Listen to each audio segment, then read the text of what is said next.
Music, dance, theater. It's time to take a seat on the aisle with Tom Alvarez. Hear from performers, producers, presenters, and creators who enrich our lives in the performing arts. Who's on stage? Here is Tom Alvarez to introduce you. Hello, and welcome to On the Aisle with me, Tom Alvarez. My guest on today's episode is Michael Burke Raunick, Managing Director of Summer Stock Stage. Previously, Mike was Director of Choirs at North Central High School. Join me now as I go on the aisle with Mike.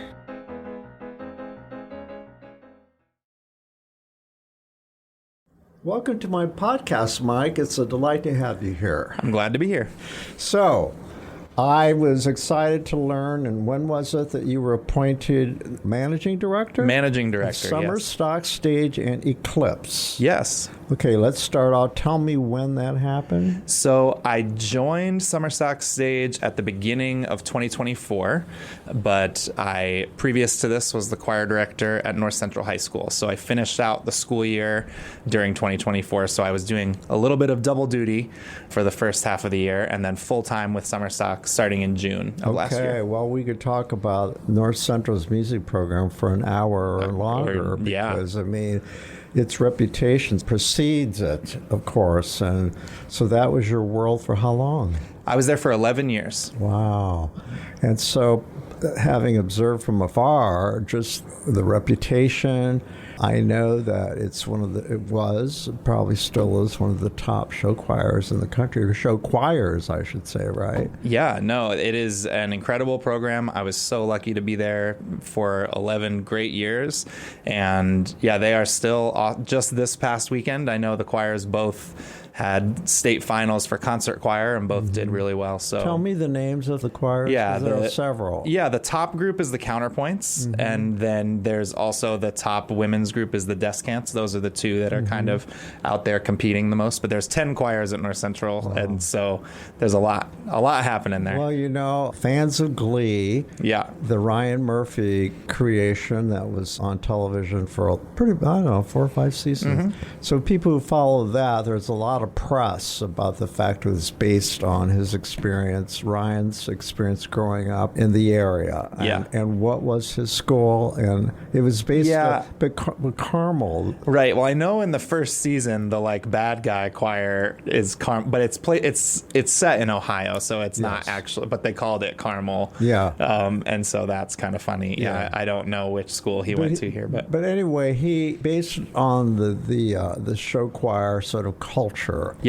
And I'm sure he had North Central in mind because they were a competitor whatever school that it was that he went to. It was either Warren or Lawrence Central. I think that's get right. mixed up. I get confused about which one. But anyway, I think that introduced America to choral music, which was a great thing, wasn't it? It was exciting. That show came out right as I was starting my career as a teacher. Really? And so, I was in Ohio at the time. But it was a great way to sort of explain to people what I do. You know, it was just like at dinner parties or at events, people, suddenly... You would say, oh, do you watch Glee? Right. Yeah. And I would say, that's my life, That's what I do. So cool. Yeah. So up until that point, when you talked about choral music, people had this image of people standing and looking serious in choir rows with books in front of them. But the show choir itself, who started that and when did all that start? Yeah, I mean, it really started in Indiana. The first ever show choir competition was at Bishop Luers High School. Really? So, and it kind of evolved. It was originally called swing choir and was a lot more, people here would think of what Singing Hoosiers does at IU, which is a little more on the normal choral risers, but they do a little step touching and movement. And then it kind of has grown gradually from there, and it went from swing choir to actually be called show choir. But it really did center here in Indiana and then has kind of grown from there. I had no idea. Yeah, and Indiana is still sort of the center of show choir in a lot of ways. So we've got, there's not a national system for it, but I think between North Central, Carmel, Zionsville, Center Grove, there's a lot of top-notch groups that sometimes just a regular show choir competition here in Indiana is more competitive than some of the national competitions. It sounds kind of like our basketball reputation. Yeah, it is. Mm-hmm. It's like a whole subculture, right? It is, for sure. And fans. Yes. Mm-hmm. And the competition part. Yeah. Wow, that's interesting. So you don't know a name of someone who might be held as the father of? You know, I think people would say different things. I mean, my predecessor at North Central, Pat Weehee, was one of the sort of key people at the beginning. There was kind of a cohort of choral directors and choreographers that kind of started it in the 80s, early 90s is when it started to really kind of pick up and become show choir more similar to what it is now. Mm-hmm. Yeah. And why is it that kids are attracted to it? Well, I think the thing that kids enjoy about show choir is that first of all, it brings in popular music. So that's always a great way to, engage kids in music. And I actually think is something that we need to do more of in music education in school. I think that we sometimes cling a little too much to the classical tradition, and I like to talk about that. I think if Mozart was alive today, that he'd be doing hip hop, because Mozart was doing the most forward thinking, Mozart was pushing boundaries and doing new stuff that was popular at the time, right? And I think we need to do more of that with kids and kind of explore that popular music. So that's number one. But I also think the main piece of it is that it really is a team activity. And so much like sports, it is something where you have 50 kids on stage and every one of them really counts and every one of them really makes an impact. And so they feel that sort of camaraderie of a team. They feel like they get to make a difference. And it's kind of special in that way, different than some of other performing arts opportunities. Like when you're doing a musical, you have people in lead roles and then you have the ensemble. Whereas in show choir, it really is kind of everybody's on a level playing field and really except contributes. For the soloist, though. Yes, but that's usually like just a short little bit. Sometimes you have a solo that is a big deal, but in show choir, typically... Yeah, I'm sure you have your divas. I mean, of course, yeah. So when you say popular music, that could be pretty broad, but are you speaking of, say, Broadway music or a Great American Songbook? Yeah, so it's always... They meld together. Yeah, absolutely. It's always had Broadway, Great American Songbook, jazz. And so you get to introduce those kids to the Great American Songbook. Yeah, absolutely. Yeah. So when they leave high school, they can carry on their love and preservation. I just saw Michael Feinstein the other night. That's why I came to mind, because as you know, he is the ambassador. Yeah. And his whole concert, the theme was Great American Songbook, and he talked about their collection, and he talked about his contest. It's not a competition anymore. His presentation of all the 40 high school kids. Many of them have show choir. Absolutely. There's a lot of crossover there. And a lot of them went through programs or in programs like Summer Stock. So let's get to Summer Stock. I've been covering it since its inception. And I make no bones about it. I'm just totally enamored with the organization, its mission. I happen to think Emily is brilliant. Her vision, she's made it happen. And I know that just the arts administration part of it, fundraising and everything that's involved in that, she's really made a difference in this community. So let's talk about Emily. How is it that she brought you into the fold? Yeah, so I learned about Summer Stock very quickly upon moving to Indianapolis and working at North Central. Quickly, we should introduce it by telling our listeners who don't know what it is its mission? Just basically, what is Summer Stock Stage? Yeah, so Summer Stock Stage, we are a theater company that is now based at the Butler Arts and Events Center. And we have 3 arms to our company. The part that we founded it with is called Main Stage, and that's for high school students throughout Central Indiana. This year, we had students from 50 schools audition for our show. So that was really exciting. And then we also do an academy program that is for kids in grades 3rd through 9th grade, and they do a 2-week camp with a full musical at the end of it. And then we also have a professional arm called Eclipse that provides opportunities for professional actors, both from our community and from around the country. So this year we have 9 actors in the prom coming up, making their professional debut, alongside some of the principal actors who have Broadway and national tour credits, and it's just an incredible organization. So you're bringing some of those people back. Absolutely, That's a thrill. I'm sure I've seen many of them over the years. Absolutely, yeah. That's fantastic. Well, drop some names of some of these kids in the shows that they're at. Yeah, so, I mean, in the prom, I am very excited about, we have Adam Shapiro, who actually grew up here, and Adam was actually in the first ever summer stock show, which was Footloose 22 years ago, and I think he was a freshman at Ball State University at that point, and so he did that show and now has been in New York and he's been on The Marvelous Mrs. Maisel, and he was in The Normal Heart on HBO, and he just got done doing Fiddler on the Roof in Yiddish off Broadway. He was in the run of that. And so he's playing the lead, Barry Glickman, who is supposed to be a Broadway actor who's coming out to Indiana to, save the town here. Talk about a meta.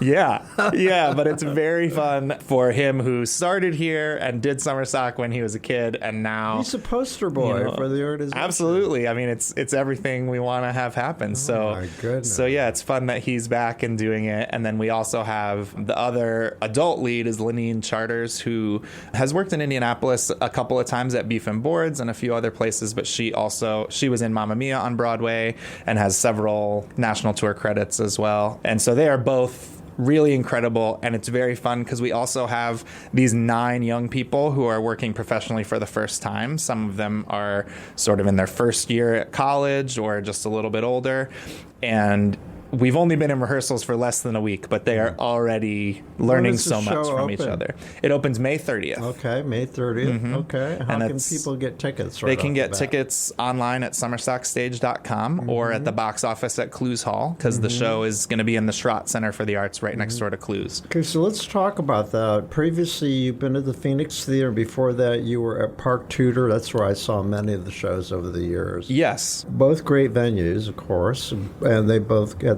great, solid. I'm sure that your partnerships with both have been extraordinary. They've been cooperative and absolutely really helped you grow and the brand and the whole thing, right? Yeah, so great partners. I mean, Emily started the program at Park Tudor. Emily graduated from Park Tudor, and so I think when it started, it was her just calling in favors from her teachers, and they were a fantastic partner the whole time. And the high school program and the academy program were both at Park Tudor up through last year. And then when we started the professional arm, Eclipse, we were doing that at the Phoenix Theater, who were also an incredible partner and made so many things work for us, including helping us perform outside during the pandemic, which was really I attended some of wild those in the park. Yeah, absolutely. And the Phoenix was incredible, but we always sort of knew that the Phoenix just isn't really built for larger scale musicals. It's a smaller venue, and there's no orchestra pit. So as we've grown, we knew that we were sort of keeping an eye toward the next step for a facility for us. You're helping me remember, though, you were limited in terms of how many musicians you could have on stage. 100%. Now you're going to be able to have larger orchestras? Yeah. So last summer at the Phoenix, we did The Wedding Singer, which was a fantastic show, but that was the biggest pit we've ever had. We had 8 musicians, and they had to be in the scene shop behind the stage, and we had to sort of pipe in the sound to make that work, which was tough. And we made it work, and it was still a fantastic show. But in the prom, we're going to have 16 musicians in the actual orchestra pit at the Schrott Center.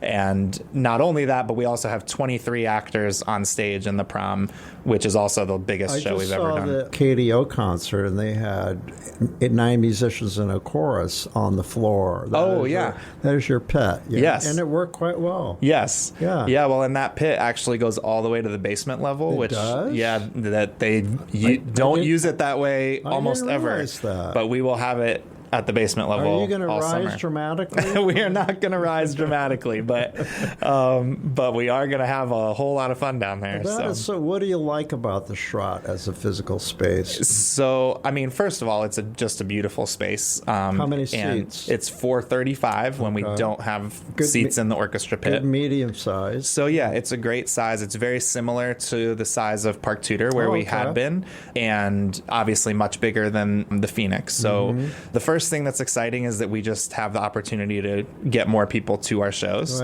We all know that you really have to depend on support. I mean, you can't 100%. pay the bills with just tickets, right? Yeah, we absolutely get some more people in the seats. That helps. Need people to be there, and what we really want to do is just, you know, it's not so much about the income from the tickets. It's about getting more people to be connected to the organization and see what we're doing. Well, then those partnerships with those other institutions that have their own marketing engines and have their own fans and have their own brand, right? Yes. So it helps to be with yet another brand.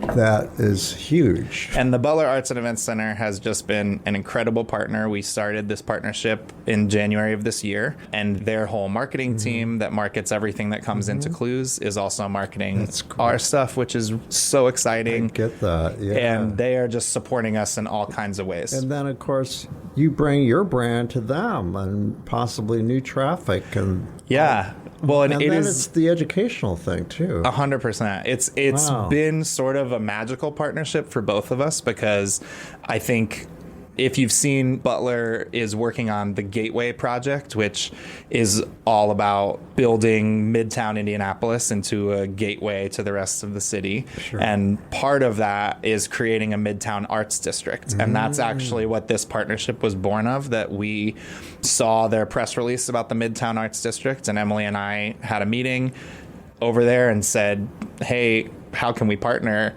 And they just right away threw out, well, what if we had you in the Schrott all summer? And it's been just sort of a great partnership right from the beginning, because... Well, practically, they also need income, too. Well, and it's working out great because they don't do a whole lot in the Schrott over the summer. Perfect. But they have staff in there. And think about it, Mike. You remember... Starlight. Yes. You're the descendant of Starlight. That's, we would love to be, because we think that was a great tradition that people loved here, and we would love to sort of bring that back and have people... When, it's not quite as fun not being outside. But we still think it's going to be really great and a great thing to bring your family to. Well, I predict someday they're going to find a little room on that campus and build an outdoor stadium for you guys. That would be great. That would be great. So you've got a lot of people who know where to park. Yep. Where to eat dinner. Yeah. Wow. Absolutely. So make it an evening when you come to Summer Sack Stage. It's been a really exciting time. So Emily and I both started full-time, and that's last year, and that's the first time Summer Sack's ever had full-time employees. Emily's always been practically working full-time, but not officially. And her connections, I know Suzanne Fleener was on the show last week. Apparently she's directing something for you, or So she is, what we're doing is we're partnering with the Butler Theater Department, actually. There you go. And so we are going to be doing SpongeBob the Musical with our high school program.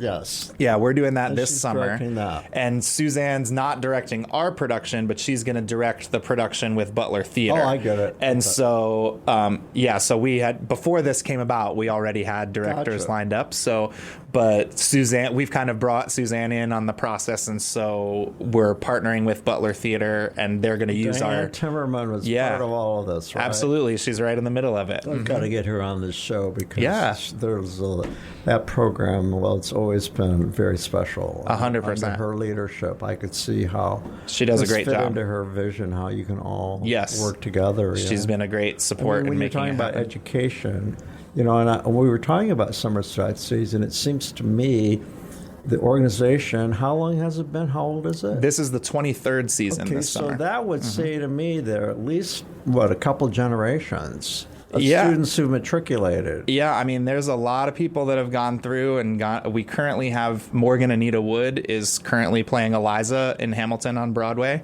and she's an alum of the program. We also have John Collins is currently a vacation swing in The Outsiders on Broadway, so he's in there multiple days a week. And I know there's more that I don't know as well. So, Micah, I know when these things happen, programs like this, it's not unusual for people in other places hear about you and reach out to you and say, like, what's your recipe? How'd you do it? Whatever. Are there people out there, copycats? I don't know. There are other really great youth musical theater programs around the country. And I know some of our kids, will go to them. But the big difference is that a lot of those programs are very expensive to participate in. And so, you have to pay to get... So to be in the high school program for us, we charge an $85 participation fee that just covers their T-shirt, but we also, T-shirt and mic batteries and a few things like that. And mic batteries? Yeah, we go through a lot of those, Well, of course you do. Yeah, so but yeah, so we charge $85, but we also have scholarship for those, and we also have a program where we buy Uber gift cards for kids who don't have transportation to get to rehearsal.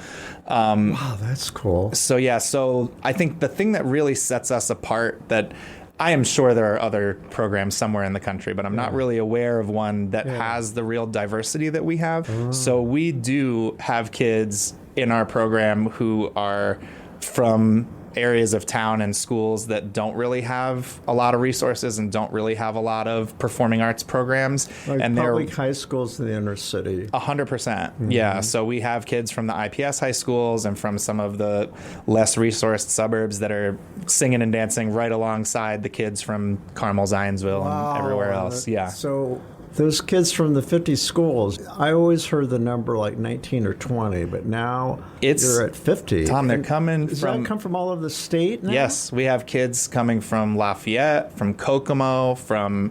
not quite Bloomington, I don't think, but far on the south side. It's not unusual. Definitely kids driving well over an hour every day to get to rehearsal. I would say Fort Wayne would be a stretch. Yeah, I don't think we have anybody quite from Fort Wayne yet, but we definitely... If they could, they would. Yeah, right? I think the reputation's there, and what we find is that I think Emily has always had an eye toward taking care of our artists at every level, and I think that's the thing that sets Summer Stock apart, that a lot of theater companies are really focused on the audience. And not that we don't want our audiences to have a great experience, we do, but I think at the heart of our organization is about helping our artists grow at whatever level that is. So that includes the young kids in, third or fourth grade trying it for the very first time and just giving them support so that they have a positive experience. But then when we get to these high school kids who are really talented, what I like about Summer Stock is that we push them, that we don't let it just be acceptable, that we really try to, make it an exceptional professional level production. And then when we get to the professional shows, we also try to really create a truly professional experience where we have some of these equity contract actors working alongside college kids who are getting paid to do theater for the first time. I came from educational theater, and I know for me that I went to a school where, it was not unusual for them. Broadway touring people would come through, and they would invite them to talk to us at a workshop to talk about their experience. That stayed with me my entire life, and it helped shape me to where I am now, because of that experience of intention on the part of the educators, very intentional about everything that they did in their programming. Yeah. So it sounds like you guys are very intentional about everything. We try to be. I mean, I think it's really about making an experience that helps the kids grow or helps the young performers grow at whatever level they are. Most importantly, you help those kids. I was one of them once. I was a theater kid, a nerd. Yeah. I found my tribe. Absolutely. Yes. So you help people find their tribe. 100%. The most vulnerable time of their lives, right? Yeah. Well, and I think there's a lot of those kids that what I really liked, when I was at North Central and I would go to those show choir competitions we talked about. And, those competitions, everybody has a really good intention, but also you get competitive, and you can have a little bit of that. But I'll tell you, those summer stock kids, no matter what school they go to, they are just loving each other. And at those competitions, they might be at separate schools competing against each other, but you see them hanging out in the hallways and cheering each other on. I would have killed to have had that experience, though. I went to a Catholic high school, and, we weren't supposed to hang with the public school kids. Oh, sure. I mean, and there were all kinds of reasons for that. Yep. It wasn't until I got to college that I discovered that the world was much bigger than my little neighborhood, right? Yeah. And so that must be a thrill for them. Well, and I think it's great on both sides. I think sometimes people get caught up in, we're providing opportunities for kids that don't have the resources to do it. But I also think that it's a big opportunity for the kids who do have resources to be reminded that everybody doesn't, but that those people still have value to bring and still help create the unique community that we have. There are so many similarities to this program, what Feinstein does with the Songbook Academy, because they have a network now after all these years, the 10 years of doing their songbook. These kids, they have group chats. They're still in touch. Yeah, absolutely. They help each other with their career when they land in New York. 100%. And that is happening with summer stock left and right. I mean, my favorite recent story is... did you get to see The Wedding Singer last year? Yeah. So the lead in The Wedding. By the way, I didn't have any problems with hearing the band or anything. Oh well, thank you. We we try to make any situation work, but so the lead in The Wedding Singer his name's Alex Farrow. That was his first professional job, and while he was with us, he sent in a tape for the Dear Evan Hansen national tour, and one of our other actors who was in the show lives in New York and was friends with someone on the casting team for that. And they reached out to her to ask about him, and she said how great he was, and he booked it. So he is just wrapping up being on the Dear Evan Hansen national tour. So his first professional job was with us here in Indianapolis, and then his second professional job was the Dear Evan Hansen national tour. Is that coming here, or has it been here? It didn't come here. It went to Bloomington, and it went to West Lafayette, I think. But have you had any of your kids come here to be on the stage? I know that I'm forgetting his name, but I know that we had an alum who was in the Frozen tour that was just here a year ago. It was somebody from before my time. And then we also have, just in the last year, 2 young actors who did our Academy program who were in the Les Mis national tour as the child roles in Les Mis, and that tour came here. So you're developing this sort of mythical history, institutional history that kids who become involved learn about and know about it and make it real, that you can actually make a living from this. 100%, yeah. Let's go back to the whole thing again, referencing my educational background in theater. I've fortunately had teachers who made it very clear from the get-go, we're going to treat you like a professional. Not all of you are going to make a living at this day, but some of you may want to. But we want you to, right now, know that we intend to treat you like you're a professional. That means that you arrive on time, that you know your lines, that you come prepared, and that you treat each other in a professional manner. You value each other's time. You have respect for the work. And I learned those early on, and it was as if, and that's what you do, right? Yeah, absolutely. So first of all, I do think that we operate the whole company in a professional manner. A lot of our crew and our stage managers are all people who work at the IRT, and during the year we have a lot of people that do that. And so we operate, even when it's just the high school kids, we operate it pretty much on a professional schedule and sort of with those expectations. So I love that. But I also love, even we know that despite the fact that we do have a lot of kids who've had great professional success in theater, most of them are not going to do that with their life. But you are absolutely teaching kids about teamwork, about excellence, about holding yourself to a high standard, and about storytelling, which comes into play in so many career paths, so many different walks of life where you need to tell a story, whether you're selling something, whether you are being a leader in an organization. Telling stories is at the center of so many things, and that's really what we do at the center of theater. That's my story as well. I'm telling you these things just because that's why I admire what you're doing so much, because I've lived that experience, and it brought me to this career that I have, because much of the things that I learned in theater early on laid such a great foundation, including the whole team building thing, working together as a team, collaboration, and kindness, goes a long way. That's one thing we were taught, how important that is, to respect other artists. Yes. But not back away from that term, because if you view it through that lens, it's going to make much more of a difference. Well, and we talk about that a lot. I mean, especially for people going into theater, but it's true for anything. But I always tell kids that if you go to a Broadway show and you look at the program and look at people's bios, you will find that a lot of times people have similar credits, that a lot of them have been in the same shows. And that's not because they're the very best people.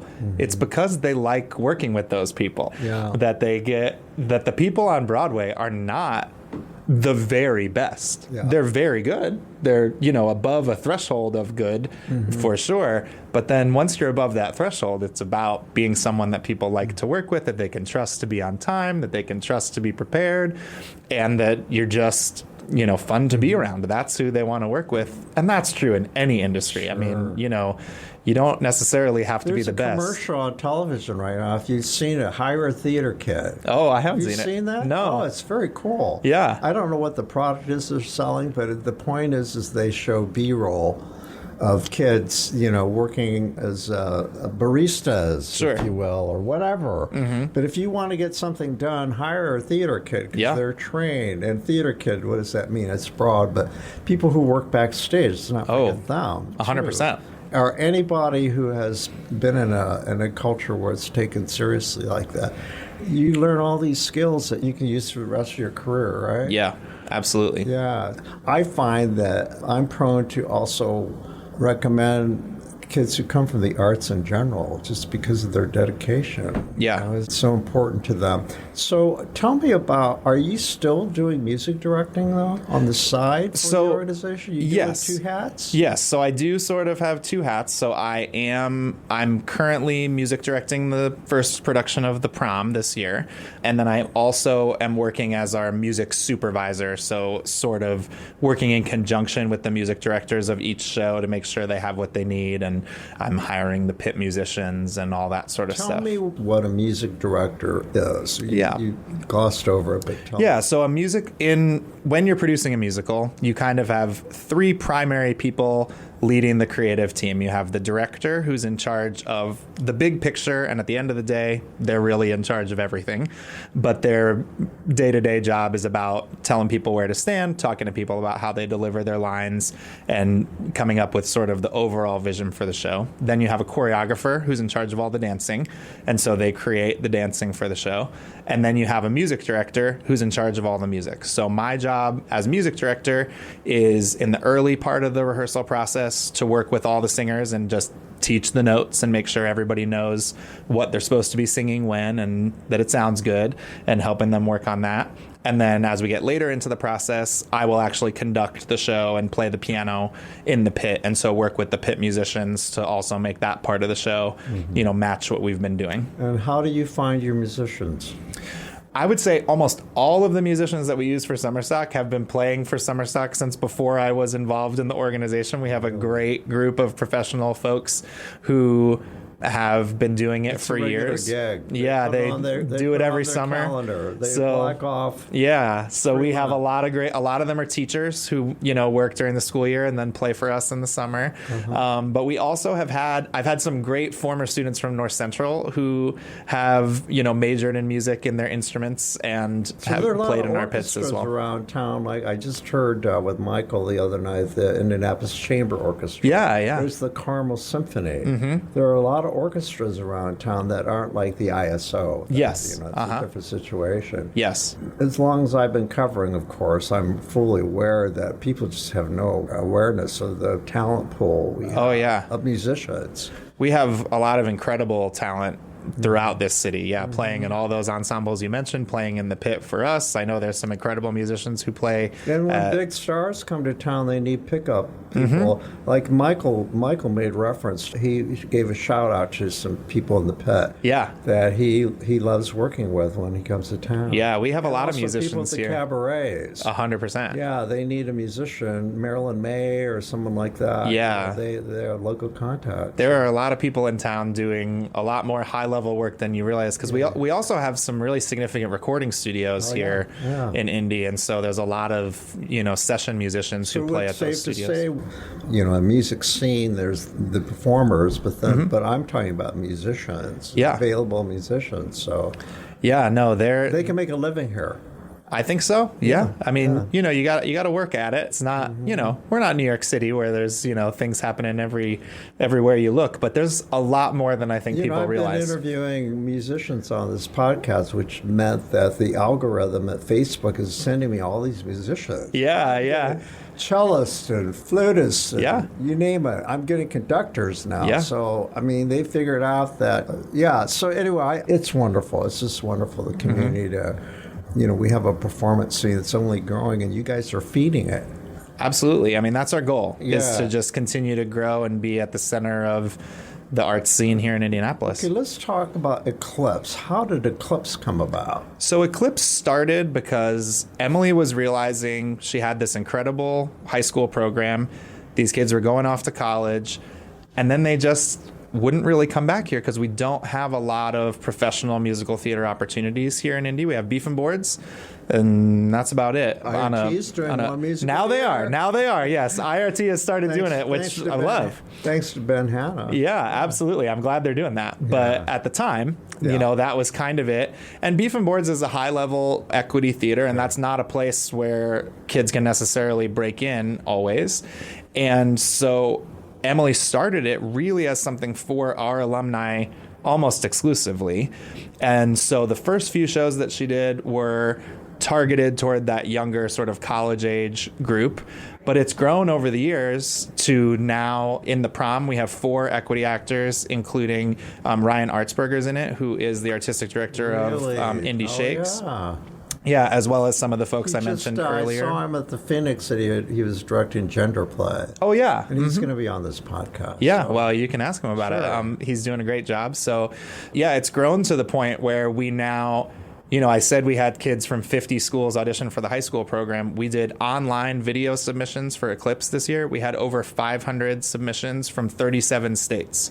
So people are in from all over. One of the younger leads in the show, May Kaslowitz, is from Massachusetts, and she's here doing the show this summer and is incredible.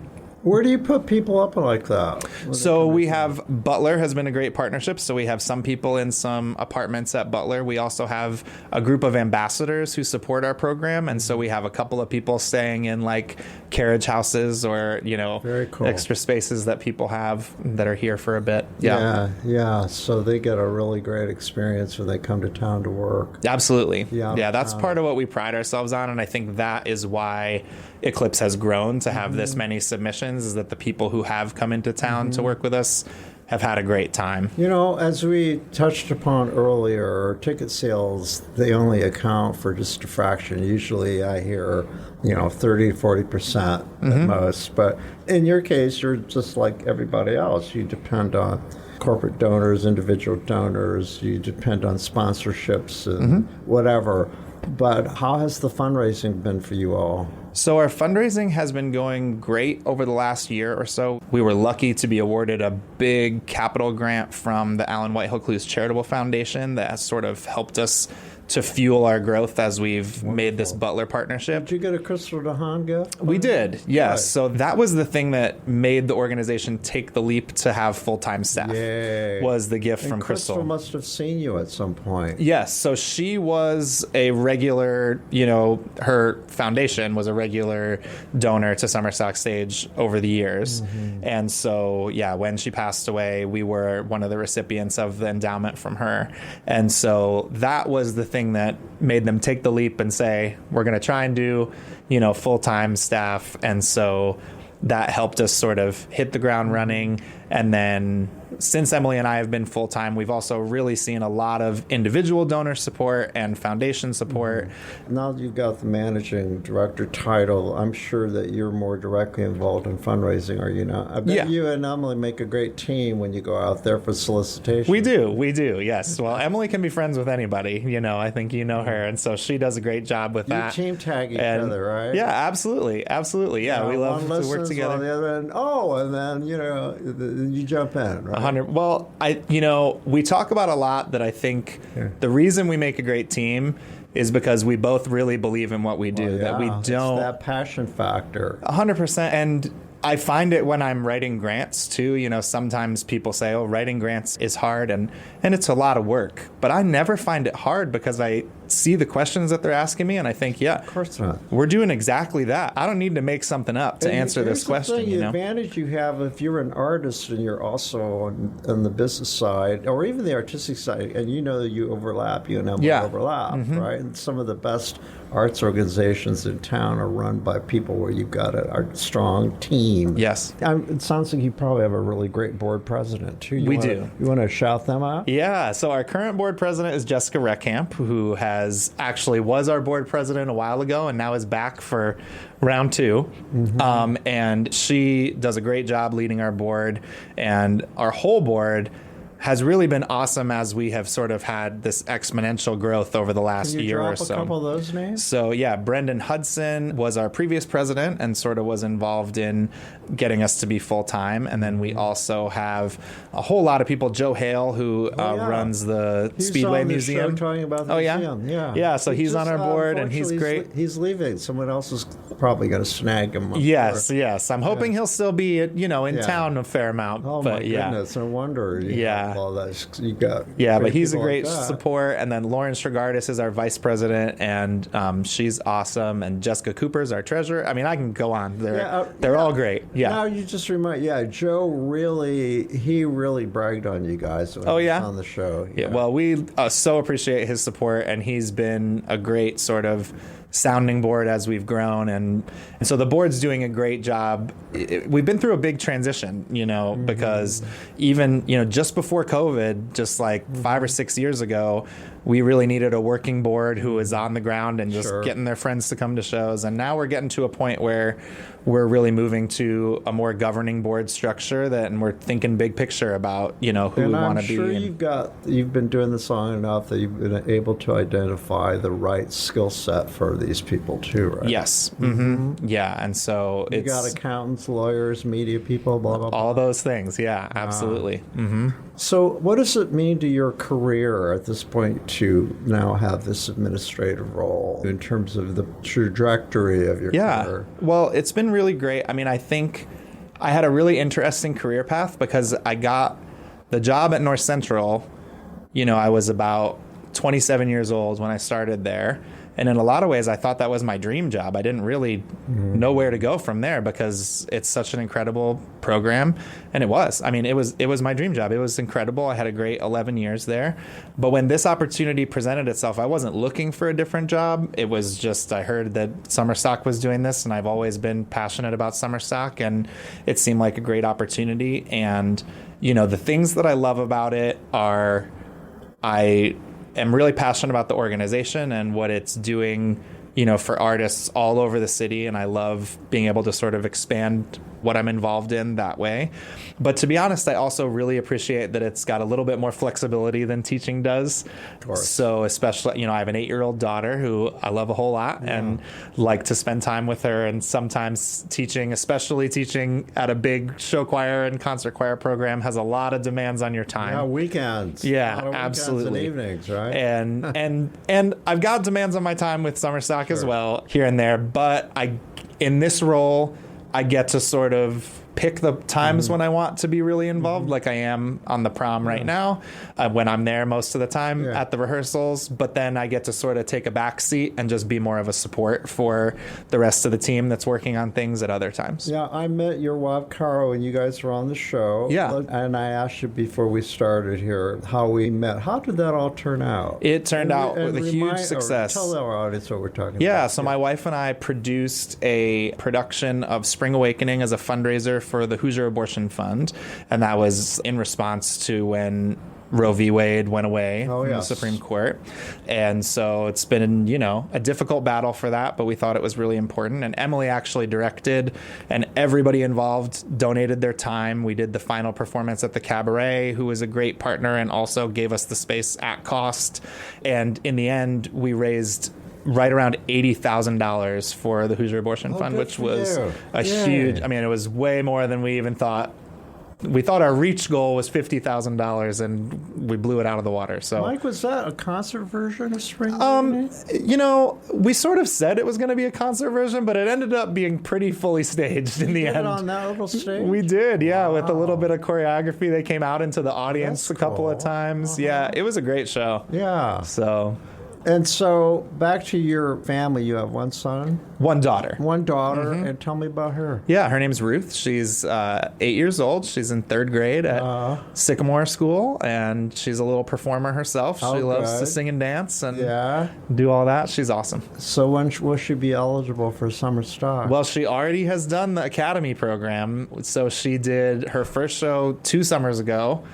I remember King and I when you had toddlers. Oh yeah, well that was before her time, yes. But she did the Academy program. She did her first show was Finding Nemo Jr. and she actually got to be Nemo. Was she able to compartmentalize that you could be her music director and her dad? So I didn't work on that show. So that was so I didn't. We haven't had to cross that bridge yet. So we'll see how that goes. But yeah. Okay. Yeah. So how can the public, anyone listening to this, how can they help? What can they do to support you? So the number one thing they can do is just come out to a show this summer. We've got 4 shows. We're starting with the prom we've talked about a lot. Then we're doing Hadestown Teen Edition, which is going to be incredible. Ambitious. Yeah, you guys have never stayed away from it. We're very excited. It's going to be a lot of fun, and we've got an incredible cast for that. Then the next show is going to be the SpongeBob musical, which is going to be really fun for the whole family in July with the high school kids again. And then the last one of the season is Be More Chill, which is another professional show.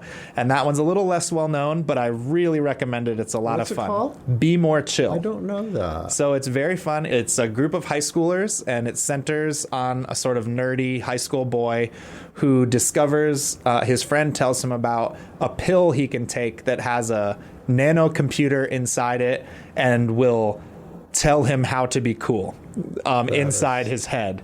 And then, of course, that sounds like calamity fun. Ensues after that. Have you cast all these shows already? We have, yeah. Okay, how do you do that? Do you have like a general casting and then? Yeah, so the high school shows, we do an in-person audition that happened on campus at the Schrott. Mm-hmm. And how many turned out? So we had 165 kids from 50 schools came for that one. And then for the professional shows, we do it by video submission. Oh, that's right. Because, they're coming from all over the country. So that happened in February. Are you satisfied with those online? It happened, COVID made it kind of common. It's become really the standard across the board that even in New York City. A lot of money and a lot of stress. Yeah, even in New York City, people who are in New York, they'll still tell them just send a tape. They only call them in when they get to the second round or something. So it's becoming really standard, and it's hard. It's hard to do it on video because you don't get the full picture of a person on video, and they can do it 20 times and then send you in. I think you could, the best take. Vocally you can kind of tell, but there's something to be said about someone's stage presence 100% know about it. But it's a whole different ballgame, and I think that dimension that you on video, right? And there's all kinds of strategies people have about saying something cute before they start at the beginning of the video or things like that, and so it is definitely an interesting process. You've pretty much given us a great picture of summer stock, but for those who've never seen theater in general, tell them why this is a really good introduction. So this is the best introduction because, first of all, especially this summer, every show is just fun. You're going to have a great time. It's very relatable. So if it's not something you've done before, it's a great way to start. And I feel strongly that if you want to support the performing arts of any kind, supporting performing arts that's being made professionally in your city is the best thing that you can do. So, not just us, go see a show at IRT, go to Dance Kaleidoscope, go see the Indianapolis Symphony. We have some incredible performing organizations right here in town, and we're really proud that we're able to create a cultural landscape here, and it's a great thing to support. You know, I'm grateful to have this platform, which has expanded my opportunity to have a voice to support the arts. And one thing that I'm talking about very frankly and candidly, without going too far, not choosing sides, but right now we are in a very difficult situation as a country where the people aren't talking to each other. And I believe that the arts are more important than ever to create a dialogue. I often say that when I'm in the theater and a concert hall on the aisle, you always see me, and I never know who's sitting on either side of me, and I don't know their politics. All I know, though, that music and dance and all the performing arts have transformative powers. Not to mention escapism. You can escape all of this craziness. Yeah. What are your thoughts about all that? I 100% agree. I think that, you know, the arts are absolutely something that can create common ground. That the thing about the arts is that they're designed to make you feel something, and more than just, you know, reading something on the page or even reading something on your phone. We're creating experiences that are designed to make you feel. And when you're in community and having those feelings together, that's when we can find commonality and find ways to move forward together. And I think it reminds us about our humanity and about the things that we really care about more than some of these surface issues that the politicians like to make us pretend that we care about, you know? Right. Lastly, tell any parents listening why they might consider the arts as something that they can support and feel good about. I think absolutely supporting the arts and being a patron of the arts is just a good thing for humanity. As I said, it, you know, it teaches you how to feel, it teaches you how to tell stories, and I don't think there's anything else that you want from your kid than to be able to relate to other people and engage with other people in a meaningful way. And that's, you know, what this experience is about. And I think the other thing is, even if I totally understand, and I had those own feelings myself going into music, that it can be a little scary if you have a kid that wants to go into performing and you think, oh boy, this is, you know, doesn't necessarily starve, right, all those things. And, you know, there's some truth to that. I'm not going to say that it's, you know, the easiest life ever for everybody, but I will also say that if we didn't ever have people out there making art, you know, the world would be a really sad place. And it is, you know, one of the most beautiful things you can be engaged in is to make art of any kind. And so I don't think anybody should be afraid of their kid doing it. And the reality is that most people who engage in this are just going to grow up and be a patron of the arts. And that's what we need, is to be together and having these experiences as a community. I think even more in the current times when we're all on our phones and on our tablets and our computers and separated so much, that I think when we have these opportunities to come together and experience stuff together. There's nothing like live performance, right? 100%. I don't think we say that enough. Yeah. When you're there in community and it's live, it's a once-in-a-lifetime moment, that moment, right? Absolutely. And it's one of the special things. I mean, you can watch the filmed version of Hamilton on Disney Plus, and it's great, but it's not the same as being in the room and experiencing it happen in that moment. And there's some really special times. Last year in our production of Rent, we had a really incredible performer who sang I'll Cover You. And in the first show, unprompted, in the middle of the show, there was a standing ovation at the end of the song, and people were crying, and I was on stage playing piano, actually facing the audience, so I got to see it sort of happen. And I get goosebumps even talking about it right now. You know, it was an incredible moment. And I think anybody who was there would, I don't care whether you agree on anything else in life, you know you had just an incredible experience feeling what it felt like when the whole audience was moved by that performance. And you can't recreate that in a movie. You can't recreate that without having a group of people experiencing it together. Well, on that note, I can't think of a better way to sum it all up, and you just did. So, Mike, thank you so much for, I feel like I've gotten to know you better, and I'll look forward to seeing you in the Pet. Yeah, absolutely. Okay. Come say hi. All right. By the way, did you give the website earlier? Yeah, summerstockstage.com. Okay. Summerstockstage.com. People can buy tickets on there and get information about Absolutely. your shows. They can also get it at the Butler Arts and Events Center website. So if they're used to going there, it's there. But we link right to it at summerstockstage.com. Okay. I'll see you there. Okay. Thanks so much. Our thanks go out to our media sponsor, Urban Times. Urban Times is a monthly news magazine which serves as the official neighborhood newsletter for 16 Indianapolis neighborhoods, offering news about development, arts and entertainment, and from the business community. Who will take center stage on the podcast next? Your seat on the aisle with Tom Alvarez awaits. Follow Tom on Facebook, Instagram, Twitter, and TikTok, and make sure to visit tomalvarez.studio. Watch Tom every other Thursday on Lifestyle Live on Wish TV, and make sure to listen every week here on the All Indiana Podcast Network.